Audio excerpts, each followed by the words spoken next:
102, রাত 4টার সময় 102। আমি বলছি স্যার আমার ছেলে পানি চাইছে, আমি পানি দিই নাই।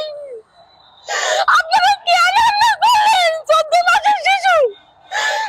এতটুকু একটা বাঘ আছে, ওই বাঘটা ওটি রুমে নিয়ে গেছে। ভাব ভাব সবাই রে ভাও দেখাইছে, অথচ এখন আমার ছেলে আমারে ভাও দেখাই চলে গেছে। এখন আমি কি করবো? নারী শিশু আসলে নারী শিশু হসপিটাল। আমরা ওখানে একজনের রেফারেন্সে গেছিলাম, ডক্টর সায়েম, হাড়ের ডক্টর। উনি বলছে যে আমার কেবিনের সামনে ডক্টর জাহাঙ্গীর আলম, শিশু সার্জারি, সে অনেক ভালো। ওয়ালটন এখন দেশের সীমানা পেরিয়ে পৌঁছে গিয়েছে 50টিরও বেশি দেশে।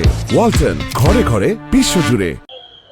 তো ওনার কাছে দেখালে সব দিক থেকে ভালো হবে। তো আমার সাফওয়ানরে আমি 2বার নিয়ে গেছি। প্রথমবার অনেকগুলো টেস্ট দিছে, হিমোগ্লোবিন দিছে, সিবিসি দিছে, ওর রক্তের পজিটিভ কি এক্সরা এইগুলা দিছে, নাকি এগুলা নাকি যতটুকু লাগে এইগুলা হার্নিয়ার একটা অপারেশনের জন্য।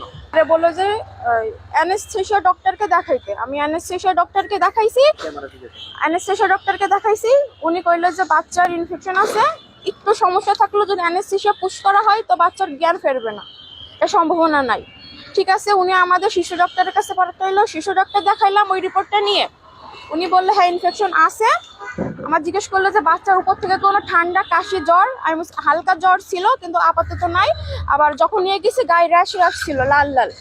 তো বলছে আমার ছেলে কাশি নাই, নাক দিয়ে পানি পড়াও নাই। উনি বলছে এটা ঠিক আছে। তো 1 সপ্তাহের অ্যান্টিবায়োটিক দিছে সেফ 3, ওটা 1 সপ্তাহ খাওয়ানোর পর আবার 1 সপ্তাহ রেস্টের 14 দিন পর আমাদের আসতে কইছে। আমি ওই 14 দিন পর আবার নিছি।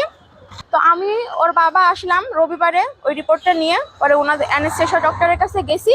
আর একজন ছিল মনিরুল জামান নাকি কি বলে, সেটা সে ছিল। তো উনি তাড়াতাড়ি করে ওটি ঘরে নাকি রয়েছে, ওটি ঘরে আমার রিপোর্টগুলো সবকিছু নিয়ে গেল। নিয়ে যে দেখায় বলতেছে আমার সাফর নাকি ফিট, তারকে অ্যানেস্থেশিয়া পুশ করা যাবে।